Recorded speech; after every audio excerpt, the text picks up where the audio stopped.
అందుకే ప్రభుత్వం 5,000 ఇస్తానంటే సంవత్సరానికి మనం వెళ్ళాలనుకుంటున్నాం. ఎంత చీప్ కదా అది. 5,000 లేకపోతే సంవత్సరానికి 5,000 అంటే నెలకి ఎంత వచ్చినట్టు? అది ఎవరి ముక్కులో పెడతాం 5,000? అయితే అది మరుసటి రోజుకి ఉండదు, బ్యాలెన్స్ ఏమి ఉండదు. మీరు డ్రా చేసినా డ్రా చేయకపోయినా అదేమవుతుందంటే సాయంత్రానికి మురిగిపోతుంది. మీ బ్యాంకులో డబ్బులు ఉండవు. అంటే ఉదయం పడుతుంది, సాయంత్రానికి 86,400. సో మీరు ఎప్పుడు డ్రా చేసుకోవాలి? ఈ మధ్యలో డ్రా చేసుకోవాలి. లేదు మీరు సాయంత్రం డ్రా చేసుకోలేదు, నెక్స్ట్ డేకి అది ఉండదన్నమాట. అక్కడ ఎంత ఉంది? 86,400. కొంచెం వదిలేస్తారా? 400 బ్యాంక్ కూడా వదిలేస్తారా? వదలరు. మినిమం బ్యాలెన్స్ అంటే కూడా ఒప్పుకోరు మీరు కదా. So each of us has such a bank. Its name is time. కాలం ఎందుకు విలువైంది? ఇట్ ఈస్ గాడ్స్ గిఫ్ట్ కాబట్టి. కాలాన్ని మీరు సంపాదించుకోలేరు. It is given unto you. It is not earned. ఇది మీ పిత్రార్జితమో లేక మీ కష్టార్జితమో కాదు. ఇది దైవ ప్రసాదం, ఇది వరప్రసాదం. ఇది మొట్టమొదట ఈ దృష్టి పదం మనం ఏర్పరచుకోవాలి. భారతీయులు టైం వేస్ట్ చేసినంతగా ఎవరు టైం వేస్ట్ చేయరు.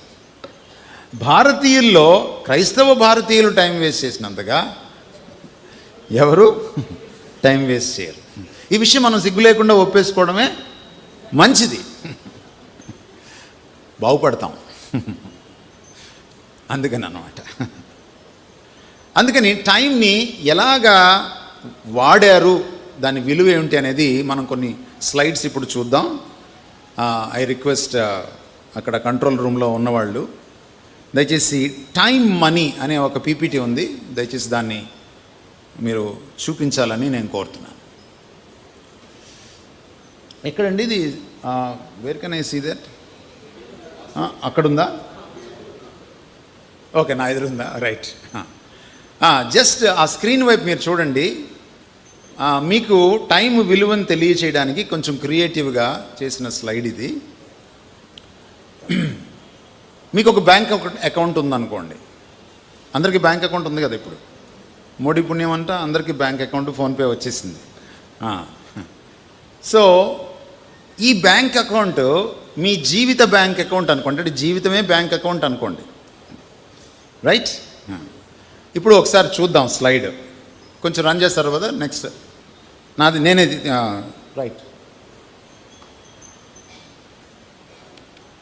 Yeah, imagine there is a bank that credits your account each morning. ఎంతండి ఇక్కడ? ఎంత కనపడుతుంది మీకు? 86,000. 86,400 మీ బ్యాంకులో ప్రతిరోజు ఉదయం పడుతుందండి, క్రెడిట్ అవుతుంది. ఓకే. అయితే అది మరుసటి రోజుకి ఉండదు, బ్యాలెన్స్ ఏమి ఉండదు. మీరు డ్రా చేసినా డ్రా చేయకపోయినా అదేమవుతుందంటే సాయంత్రానికి మురిగిపోతుంది. మీ బ్యాంకులో డబ్బులు ఉండవు. అంటే ఉదయం పడుతుంది, సాయంత్రానికి 86,400. సో మీరు ఎప్పుడు డ్రా చేసుకోవాలి? ఈ మధ్యలో డ్రా చేసుకోవాలి. లేదు మీరు సాయంత్రం డ్రా చేసుకోలేదు, నెక్స్ట్ డేకి అది ఉండదన్నమాట. మీరేం చేస్తారు అలాంటి పరిస్థితుల్లో? ఏమండి, మీరు ఇంకా ఆఫీస్కి కూడా వెళ్ళరండి, మీరు లంచ్ కూడా చేయరు, అందరూ బ్యాంకు దగ్గరే ఉంటారు. అవునా కాదా? ఎందుకు చెప్పండి?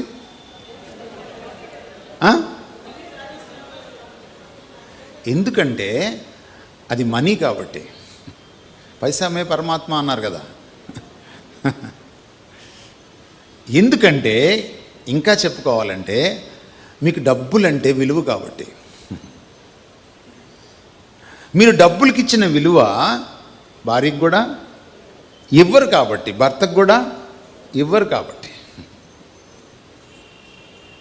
అవునా కదా? మీరు డబ్బులకి ఇచ్చిన విలువ దేవుడికి కూడా ఇవ్వరు కాబట్టి. అందుకే ప్రభుత్వం 5,000 ఇస్తానంటే సంవత్సరానికి మనం వెళ్ళాలనుకుంటున్నాం. ఎంత చీప్ కదా అది. 5,000 లేకపోతే సంవత్సరానికి 5,000 అంటే నెలకి ఎంత వచ్చినట్టు? అది ఎవరి ముక్కులో పెడతాం 5,000? బట్ మనం ఏమనుకున్నాం, డబ్బులంటే చాలు మనకి. మనం అవసరమైతే దేవుణ్ణి కూడా అమ్మేసి దాన్ని తెచ్చుకుంటాం. మనకి ఎవరు నేర్పించారో మనకు తెలియదు, మనకి డబ్బులంటే చాలా ఇష్టం. డబ్బులంటే చాలా విలువ మనకి. అందుకనే మీ సంగతి తెలిసిన ఆయన ఎవరో తయారు చేశాడు ఈ slide. Time is equal to money అయితే ఇప్పుడు మీరు ఆలోచన చేయడానికి ప్రయత్నం చేయండి. సో మీరేం చేస్తారు, ప్రతి పైసా డ్రా చేస్తారు కదా. కొంచెం వదిలేస్తారా? ఏమండి, ఎంత అక్కడ ఎంత ఉంది? 86,400. కొంచెం వదిలేస్తారా? 400 బ్యాంక్ కూడా వదిలేస్తారా? వదలరు. మినిమం బ్యాలెన్స్ అంటే కూడా ఒప్పుకోరు మీరు కదా. So each of us has such a bank, it's name is time. నా టైం బ్యాంక్ నుంచి మీరు ఏం చేస్తున్నారు? ఎవ్రీ మార్నింగ్ ఎంత? 86,400 సెకండ్స్ క్రెడిట్ అవుతుంది. ఏంటి 86,400 ఎలా వచ్చింది ఏమండి?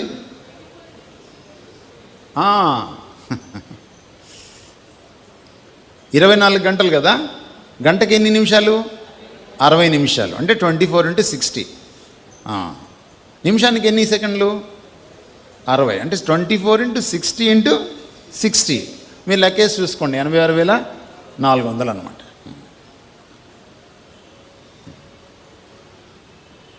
మరి టైం పట్ల మన దృష్టి ఎలా ఉంది? ఎందుకు ఈ తేడా?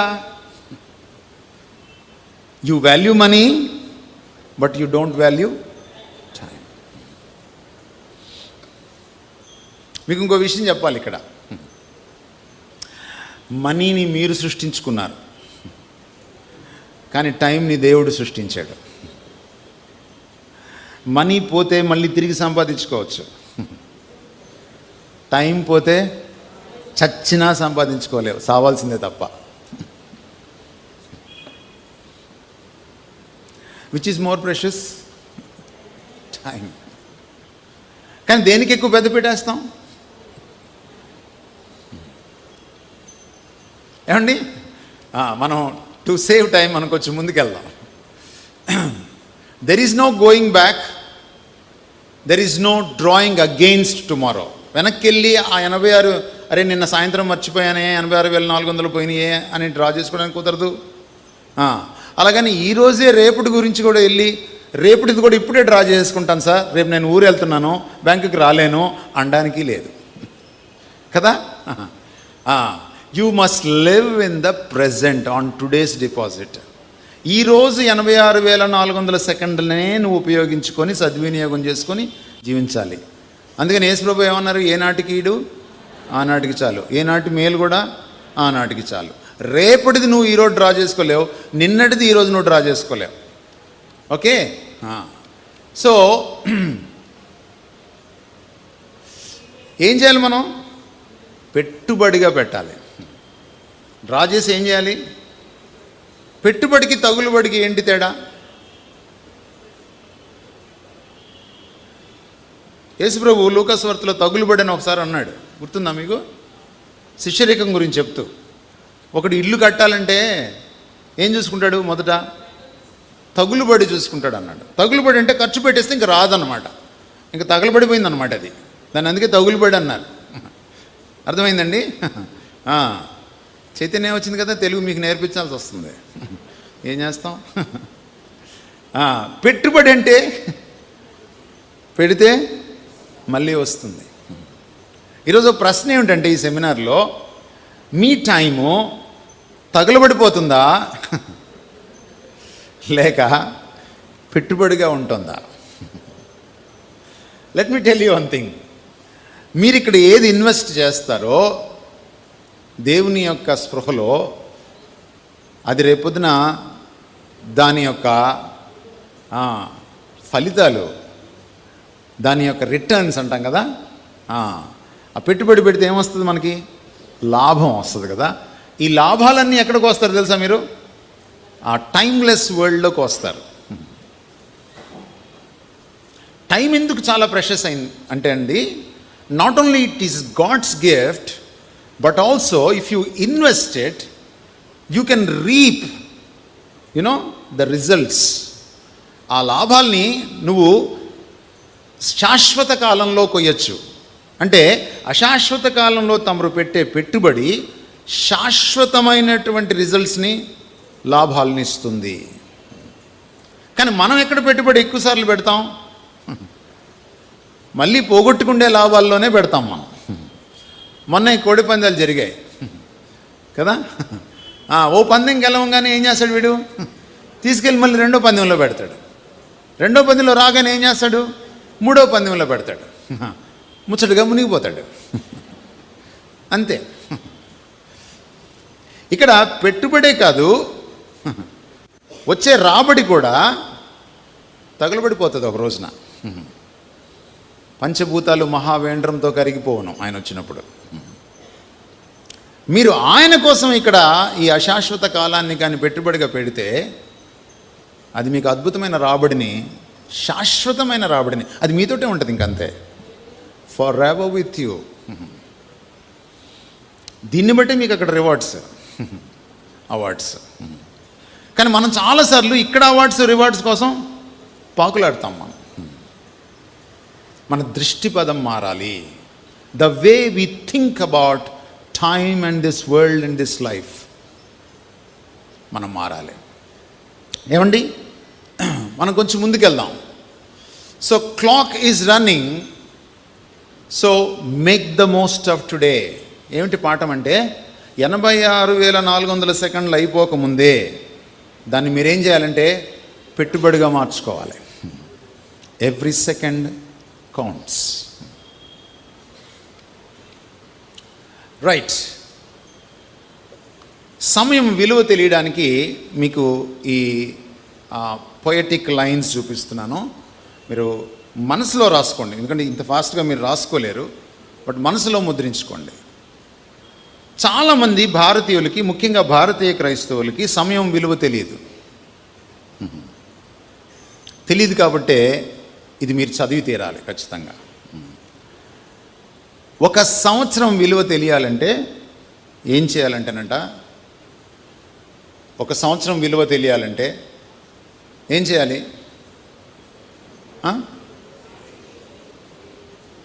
ఒక్క సబ్జెక్టు పోతే వెనకబడిపోతాడే, ఆయన అడగాలి.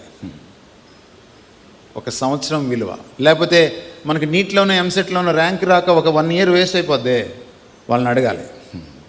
సంవత్సరం విలువ ఎంత గొప్పదో తెలుస్తుంది వాళ్ళని అడిగితే. అంతేకాదు, ఇది కొంచెం బ్యాటరీ వీక్ లాగా ఉంది బ్రదర్. 1 మంత్ విలువ మీకు తెలియాలంటే 9 నెలలు నిండకుండా నెల తక్కువడు ఉంటాడు కదా, వాడిని గంటది కదా. ఆ 30 రోజులు వాడు కడుపులోంచి బయటకు వచ్చిన తర్వాత బయట బతకాలి వాడు. ఆయన్ని బతికించుకోవడానికి ఆమె ఎంత యాతన పడుతుందో ఆ తల్లిని అడిగితే చెప్తుందంట 30 రోజుల విలువ. 1 వీక్ విలువ తెలియాలి, ఒక వారం విలువ తెలియాలంటే ఏం చేయాలంటే, వీక్లీ న్యూస్ పేపరు ఎడిటర్ని వెళ్ళి కలవండి. ఆడు నిద్రపోడు, మళ్ళీ వారపత్రిక కిల్లి కొట్లు అమ్మేదాకా వాడు నిద్రపోలేడు, మనలాగా ఉండలేడు. Every day counts, every hour counts, every minute counts. ఒక గంట విలువ తెలియాలంటే పలానా చోట కలుద్దాం ఆ బేకరీలో, ఇక్కడ ఈ పార్క్ దగ్గర అని బయట కలుస్తారు కదా లవర్స్. అబ్బాయి ఒక గంట లేటుగా వచ్చాడు అనుకోండి, అప్పుడు అమ్మాయి దగ్గర నుంచి వచ్చే మ్యూజిక్ మీకు గంట విలువ తెలియజేస్తుంది అన్నమాట. ఏమండి 1 minute విలువ తెలియాలంటే ఏం చేయాలంటే ట్రైన్ మిస్ అయినాడు జయకుమార్ డిపార్ట్మెంట్ వాళ్ళని అడగాలి. గమ్మత్ ఏంటంటే భారతీయ రైల్వే తోటి సమయానికి రాదు కానీ సమయానికి వెళ్ళిపోద్ది.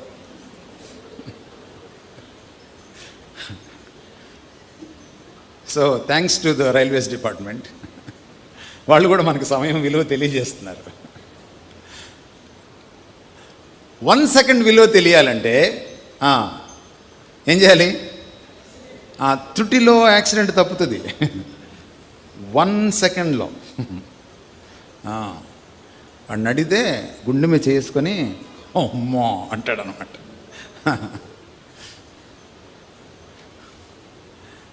1 millisecond. మిల్లీసెకండ్ అంటే తెలుసా మీకు? సమయం మన ఒక సెకండ్ని మళ్ళీ 10 భాగాలు చేస్తే లేకపోతే 100 భాగాలు చేస్తే వస్తుంది. మనకి సెకండ్ కంటే ఫాస్ట్గా నడుస్తుంటుంది ఒక క్లాక్. వీళ్ళు స్పోర్ట్స్ పర్సన్స్, అథ్లీట్స్ పరిగెడుతూ ఉంటారు, అప్పుడు మీకు టీవీ స్క్రీన్ మీద చాలా ఫాస్ట్గా వెళ్తూ ఉంటుంది. సెకండ్ అంటే మనం కన్ను ఆర్పకుండా చూస్తే ఇంకా అవలేదేంటి సెకండ్ అని కూడా అనిపిస్తుంది మనకి, ఎప్పుడు మారుతుంది నెక్స్ట్ సెకండ్ అని. కానీ మిల్లీ సెకండ్ అలా ఉండదు. మిల్లీ సెకండ్ విలువ తెలియాలంటే ఎవరిని అడగాలంటే ఆ మెడల్ పోగొట్టుకుంటారు చూసారా, ఆ పరిగెట్టేటప్పుడు మిల్లీ సెకండ్ తేడా వస్తే గోల్డ్ మెడల్ మిస్ అయిపోయి సిల్వర్ మెడల్ వస్తుంది. వాళ్ళని అడగాలి. ఏమండి? So treasure every moment.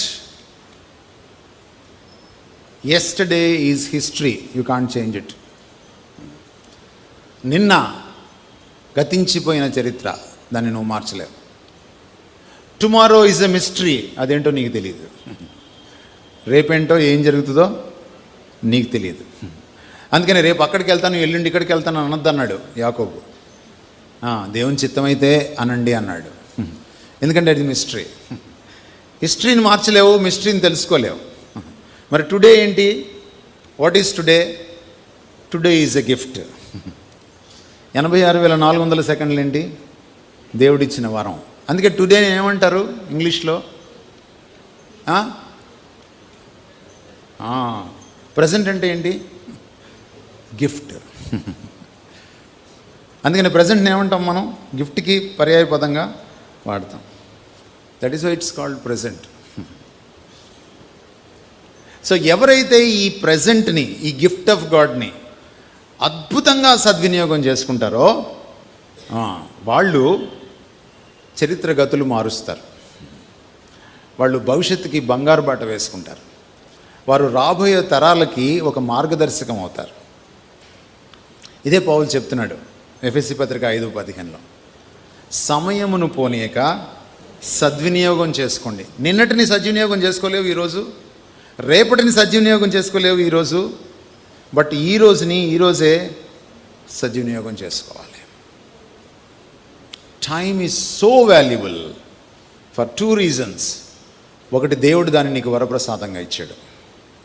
2, నువ్వు దాన్ని ఇక్కడ పెట్టుబడిగా పెడితే శాశ్వత రాబడి ఉంటుంది. టైం విలువ అర్థమైందండి మీకు? మీరు రాసుకోవడం కాదు, మీ రాతలు మార్చుకోవాలి. అర్థమైందా నేనేం మాట్లాడుతున్నానో? మీ బతుకులు మార్చుకోవాలి. అప్పుడు మీరు ధన్యులు అన్నమాట. మనం టైంని ఎంత అద్భుతంగా సద్వినియోగం చేసుకోవచ్చో మనం కొన్ని స్లైడ్స్ మళ్ళీ చూద్దాం. ఎఫెసీ పత్రికలోకి ఒకసారి వెళ్దాం. ఎఫెసీ పత్రిక 5వ అధ్యాయం. ఎఫెసీ పత్రిక 5వ అధ్యాయంలో ఆ మాట మళ్ళీ మనం చదువుకుందాం. దినములు చెడ్డవి కనుక మీరు సమయమును పోనీయక సద్వినియోగము చేసుకొనుచు అజ్ఞానుల వలె కాక జ్ఞానుల వలె నడుచుకున్నట్లు జాగ్రత్తగా చూసుకొనండి. ఇంగ్లీష్లో ఎవరైనా చదువుతారండి? Anybody from be very careful then how you live. నువ్వు ఎలా జీవిస్తున్నావో ఒక్కసారి జాగ్రత్తగా చూసుకో. అమ్మ ఒకసారి మళ్ళీ చదవండి. Not as unwise but as wise, making the most of every opportunity. Wonderful translation. Making the most of every opportunity because the days are evil. Do not be foolish therefore. Yes, next line లో ఉంది, మనం అక్కడికి వద్దాం తర్వాత. నా ఇక్కడ మీరు జాగ్రత్తగా చూస్తే సమయాన్ని సద్వినియోగం చేసుకోండి అని రాసినటువంటి సందర్భంలో సమయానికి వాడిన గ్రీకు పదము is kairos, not Kronos. Koyna గ్రీక్లో, అంటే బైబిల్ రాసినటువంటి మార్కెట్ వ్యవహారిక గ్రీక్లో, క్రీస్తు శకం 1వ శతాబ్దపు గ్రీకు భాషలో 2 పదాలు ఉన్నాయి. ఒకటి క్రోనోస్, ఇంకొకటి కైరోస్. ఈ క్రోనోస్ అని అంటే అర్థం ఏంటంటే కాలము. ఈ కైరోస్ అనే దానికి అర్థం ఏంటంటే దానికి కూడా కాలమే, దాన్ని సమయము అంటాం. మన తెలుగులో కూడా కాలాన్ని సమయాన్ని మనం చాలా జాగ్రత్తగా వాడతాం. పెద్దగా ఉందనుకోండి టైము, దాన్ని ఏమంటాం మనం? కాలం అంటాం. చాలా కాలం అయింది అంటాం. చిన్న టైం అనుకోండి క్వాంటిటీలో, దాన్ని సమయం అంటాం మనం తెలుగులో, కదా? అంతే కదా మనం తెలుగు వాడేది. కానీ గ్రీక్లో అలా వాడరు. గ్రీక్లో క్వాంటిటీ ఆఫ్ టైంని క్రోనోస్తో సూచిస్తారు, క్వాలిటీ ఆఫ్ టైంని కైరోస్తో సూచిస్తారు. క్వాలిటీ ఆఫ్ టైం అంటే ఏంటి? క్వాంటిటీ ఆఫ్ టైం అంటే ఏంటి? ఇన్ని నెలలు, ఇన్ని సంవత్సరాలు, ఇన్ని వారాలు, ఇన్ని దినాలు, ఇన్ని గంటలు, ఇది క్రోనోస్ అన్నమాట. కైరోస్ అంటే అర్థం ఏంటంటే వాటిని నువ్వు ఎలా ఉపయోగించావు. నా పిల్లలతో ఈరోజు నేను 10 నిమిషాలే గడిపాను, టైం లేదు. కానీ ఆ 10 నిమిషాలు వాళ్ళకి గుర్తు పెట్టుకోగలిగిన, వాళ్ళు మర్చిపోలేని సమయమా? దెన్ ఇట్ ఈస్ కైరోస్ అన్నమాట. ఇక్కడ పౌలు ఏమంటున్నాడంటే మీరు సమయమును పోనీక సద్వినియోగం చేసుకోండి అని అంటున్నప్పుడు ఆయన ఉద్దేశం ఏంటంటే how you spend the time. అందుకనే మళ్ళీ చదవండి ఆ ఇంగ్లీష్ ట్రాన్స్లేషను.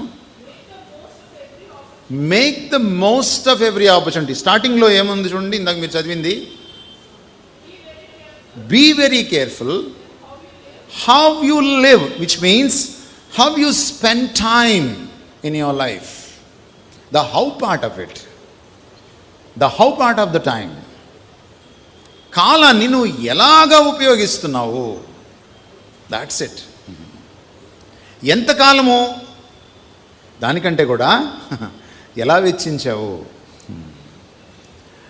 ఎంతకాలం బతికావని కాదు, ఎలా బతికావన్నదే ప్రాముఖ్యం.